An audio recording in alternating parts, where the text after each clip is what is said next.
À Strasbourg, nous sommes une ville de carrefour, de brassage, de rencontres, et donc par définition, c'est une ville européenne, siège de nombreuses organisations internationales, c'est la ville la plus à l'est de la France, et donc c'est un lieu de brassage et de flux.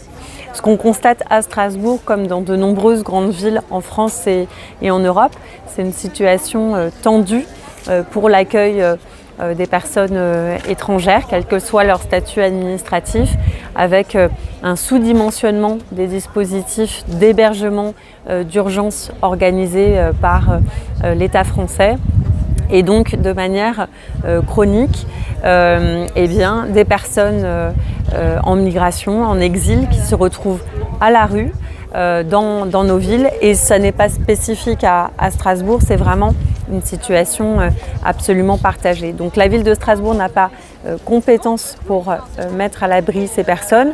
Pour autant, parce que nous sommes une ville hospitalière, nous cherchons avec les acteurs associatifs des solutions et nous portons des projets concrets. On vient de créer un Welcome Center, un accueil de jour qui s'appelle La Trêve, qui est un lieu de répit et aussi un lieu où les personnes peuvent être orientées. Et de manière volontariste, nous créons des places d'hébergement et nous gérons aujourd'hui 600 places d'hébergement en direct sur la ville et l'Eurométropole de Strasbourg. Je pense que les solutions sont complexes, elles doivent être coordonnées, mais on a vu à différents moments de crise qu'il était possible d'apporter des solutions. Je pense au moment de la crise sanitaire, où en France, toutes les personnes qui étaient à la rue ont été hébergées, elles ont pu être accompagnées socialement, médicalement, et on a vu que ça a permis à des personnes de poursuivre leur parcours de manière positive. On peut aussi parler de l'élan de solidarité pour l'accueil des personnes déplacées d'Ukraine suite à l'invasion de l'Ukraine par la Russie. Là, les États ont su s'organiser, ont su organiser la solidarité en lien avec les collectivités territoriales.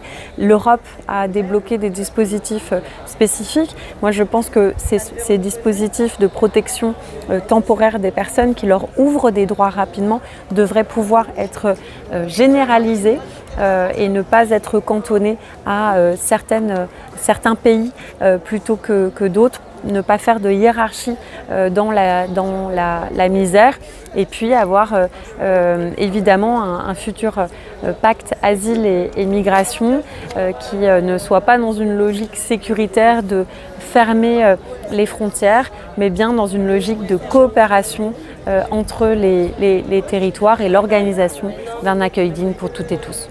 Ce que constate l'ensemble des acteurs engagés sur les questions de l'accueil et des migrations, qu'il s'agisse des collectivités, qu'il s'agisse des mouvements associatifs et citoyens, ce sont des politiques qui conduisent à des situations indignes, à des situations inhumaines. Ce sont des systèmes administratifs qui ne sont pas adaptés, qui ne prennent pas en compte la réalité des difficultés des personnes en exil, les raisons aussi et les causes des migrations. On peut parler notamment des changements climatiques qui rend une partie de la planète inhabitable et donc qui va se renforcer aussi, renforcer les flux de réfugiés climatiques dans les prochaines années. Et c'est le cas en France, un système administratif qui ne permet pas aux personnes qui arrivent sur notre territoire d'avoir des droits, qui ne leur permet pas de travailler et donc qui les cloisonne dans la misère et dans des situations absolument indignes. Donc ce que nous demandons aujourd'hui avec l'Alliance Migration, collectivités territoriales, société civile, associations de solidarité engagées sur ces questions. C'est une politique européenne digne, humaine, qui prenne réellement en compte la situation des personnes, qui permette de générer aussi des droits et qui sortent d'une logique sécuritaire qui finalement fait le lit de discours de haine et de rejet des personnes étrangères, alors même que ce sont peut-être les personnes qui sont le plus en situation de vulnérabilité et qui ont besoin de notre solidarité.